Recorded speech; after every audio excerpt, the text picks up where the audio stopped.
Hi friends, எல்லாருக்கும் வணக்கம் and welcome to Radha Queen of Happy Home.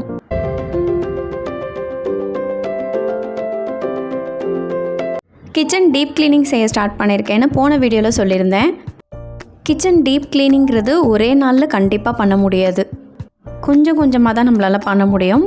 Last வீடியோவில் kitchen tiles, counter top எல்லாமே ஃபுல்லாக டீப் கிளீனிங் பண்ணி ஷேர் பண்ணியிருந்தேன். நீங்கள் அந்த வீடியோ மிஸ் பண்ணியிருந்தீங்கன்னா டிஸ்கிரிப்ஷனில் லிங்க் தரேன், கண்டிப்பாக செக் பண்ணி பாருங்கள். எங்கள் கிச்சன் பார்த்திங்கன்னா semi modular type kitchen.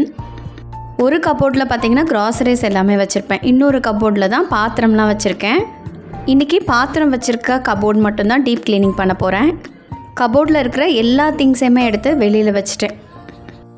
Clean பண்ணிவிட்டு நம்ம திரும்ப ரீஆர்கனைஸ் பண்ண போகிறோம். அதனால் ஃபுல்லாகவே எம்டி பண்ணினா தான் நமக்கு க்ளீன் பண்ணுறதுக்கும் ஈஸியாக இருக்கும், திரும்ப ஆர்கனைஸ் பண்ணுறதுக்கு ஒரு ஐடியாவும் கிடைக்கும். இந்த ஒரு கபோர்டில் 3 ஷெல்ஃப் இருக்குது, 3 ரேக்காக பார்ட்டிஷன் பண்ணியிருக்கோம். இந்த ஷெல்ஃப்லாம் நாங்கள் கடப்பாக்கல் யூஸ் பண்ணி தான் போட்டிருக்கோம். அதில் ஃபஸ்ட்டு இருக்கிற 2 ஷெல்ஃப் இருக்கு இல்லையா, அதில் மட்டும் நான் க்ரே கலரில் கபோர்டுக்கு ஏற்ற மாதிரி மேட்சிங்காக இருக்கட்டும் அப்படின்னு வால் ஸ்டிக்கர் விட்டிருக்கேன். கடைசி இதை மட்டும் நான் ஃப்ரீயாக விட்டுட்டேன்.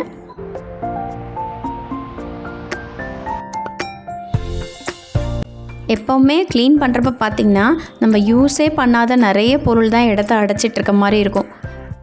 இது தேவைப்படும் எதுக்காவது யூஸ் ஆகும் அப்படின்னு வச்சுட்டு சேர்த்துட்டே இருக்கிற மாதிரி இருக்கும். கிச்சனை பொறுத்த வரைக்கும் டீக்ளட்டரிங்கிறது ரொம்ப ரொம்ப முக்கியம்தான். நமக்கே கன்ஃபியூசிங்காக இருக்கும் டீக்ளட்டர் பண்ணுறப்போ, தேவையில்லையா அப்படின்னு. டீக்ளட்டர் பண்ணுறப்போ ஒரு விஷயத்தை ஞாபகம் வச்சுக்கோங்க, ஒரு பாத்திரத்தை ஒரு 6 மாதம் வரைக்கும் நீங்கள் எடுக்கவே இல்லைன்னா அந்த பாத்திரம் உங்களுக்கு தேவையில்லைன்னு அர்த்தம். சில நான்ஸ்டிக் பேன்லலாம் ஸ்க்ராச்சஸ் விழுந்திருக்கும், அதெல்லாம் நம்ம தூக்கி போட மனசு இல்லாமல் வச்சுருப்போம். ஆனால் அதிலெல்லாம் சமைச்சா உடம்புக்கு ரொம்ப கெடுதல்ங்கிறாங்க. அதனால் அந்த மாதிரி ஏதாவது இருந்தால் தூக்கி போட்டுருங்க. அப்புறம் சில பாத்திரம்லாம் துரு பிடிச்சி நெளிஞ்சு ஒரு மாதிரி இருந்தது, அது எல்லாமே டீக்ளட்டர் பண்ணிட்டேன். சில பாத்திரம்லாம் ஃப்யூச்சரில் தேவைப்படும், இப்போதைக்கு தேவைப்படாது. அதையும் நம்ம புழங்குற பாத்திரத்தோடு சேர்த்து வச்சுருப்போம். அதையெல்லாம் இடம் இருந்தால் லாஃப்டில் போட்டு வச்சுருங்க.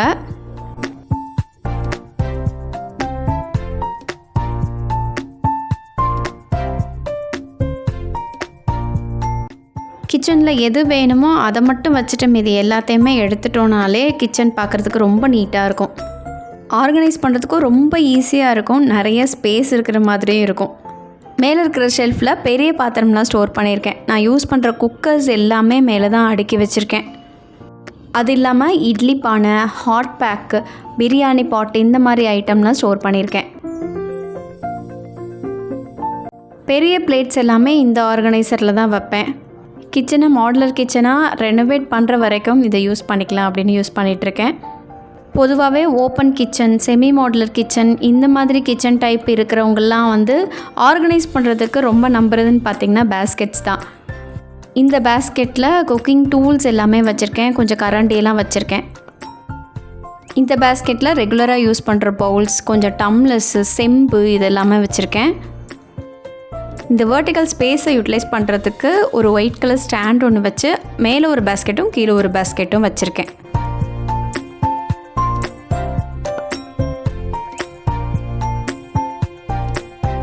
இந்த பவுல்ஸ் எல்லாமே பார்த்திங்கன்னா நம்ம சேனலுக்காக நான் வாங்கின பவுல்ஸ் தான். ஃபைபர், பீங்கான் எல்லாமே இருக்குது. இது எல்லாமே இந்த பேஸ்கெட்டில் போட்டு வைக்கிறேன். இன்னொரு பேஸ்கெட்டில் பார்த்திங்கன்னா மேசன் ஜார், கொஞ்சம் கிளாஸ்வேர் ஐட்டம்ஸ் இதெல்லாமே ஸ்டோர் பண்ணி வச்சுருக்கேன்.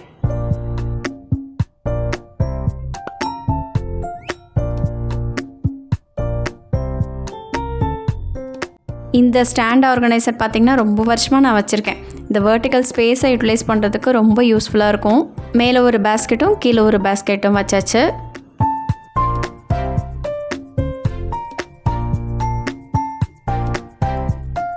இந்த ஷெல்ஃபில் நான் வச்சுருக்கிறது எல்லாமே பார்த்திங்கன்னா நான் ரேராக யூஸ் பண்ணுறது தான். செராமிக் பவுல்ஸு, செராமிக் ஐட்டம்ஸ், அப்புறம் இந்த புட்டுக்குடம், முறுக்கு குழா, இந்த மாதிரி ஐட்டம்ஸ்லாம் வச்சுருக்கேன்.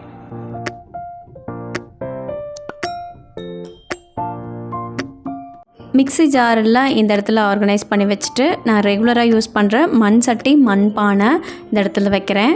குழம்பு வச்சாலே இந்த பெரிய மண்பானை தான் நான் யூஸ் பண்ணுறேன். கீழே இருக்கிற மண் சட்டி பார்த்திங்கன்னா நிறைய காய் வைக்கிறதுக்கு, அப்புறம் சிக்கன் மாதிரி ஐட்டம்ஸ்லாம் வைக்கிறதுக்கு யூஸ் பண்ணிக்கிறேன். அப்புறம் இந்த இரும்பு சட்டி பார்த்திங்கன்னா சட்னி வதக்கிறதுக்கு, அப்புறம் வத்தல் பொரிக்க இந்த மாதிரி இதுக்கெல்லாம் வந்து யூஸ் பண்ணிக்கிறேன். இங்கே இருக்கிற பாத்திரம் இல்லாமல் சில பாத்திரம்லாம் வாஷ் பண்ணுறதுக்கு போட்டிருக்கேன். பால் பாத்திரம் இதெல்லாம் இருக்குது. அது எல்லாமே பார்த்திங்கன்னா இந்த மிடில் ரேக்கில் தான் வந்து ஒன்று மேலே அடுக்கி வச்சுருக்கேன். அவ்வளோதான். இந்த ஒரு கபோர்ட் ஃபுல்லாகவே சூப்பராக ஆர்கனைஸ் பண்ணி முடிச்சாச்சு. இப்போது எனக்கு ஆக்சஸ் பண்ணுறதுக்கு ரொம்ப ஈஸியாக இருக்குது. இந்த வீடியோ கண்டிப்பாக உங்களுக்கு பிடிச்சிருக்கும்னு நினைக்கிறேன். க்ளீன் பண்ணுறதுக்கும் சரி, டீக்ளட்டர் பண்ணுறதுக்கும் சரி, இது கண்டிப்பாக உங்களுக்கு ஒரு மோட்டிவேஷனாக இருக்கும்னு நம்புகிறேன். நம்ம கிச்சனோட டீப் க்ளீனிங் வீடியோஸ் அடுத்தடுத்து வந்துட்டே தான் இருக்கும். இந்த வீடியோ உங்களுக்கு பிடிச்சிருந்துச்சுன்னா உங்களோட லைக் கொடுத்துட்டு உங்கள் ஃபீட்பேக்கை கமெண்ட்டில் ஷேர் பண்ணுங்கள். இது வரைக்கும் நீங்கள் நம்ம சேனலுக்கு சப்ஸ்கிரைப் பண்ணலைன்னா கண்டிப்பாக சப்ஸ்கிரைப் பண்ணி சப்போர்ட் பண்ணுங்கள். தேங்க்யூ ஸோ மச் ஃபார் வாட்சிங் ஃப்ரெண்ட்ஸ். இன்னொரு இன்ட்ரெஸ்டிங்கான யூஸ்ஃபுல்லான வீடியோவில் சந்திக்கும் வரை உங்களிடமிருந்து விடைபெறுவது உங்கள் ராதா. பாய்.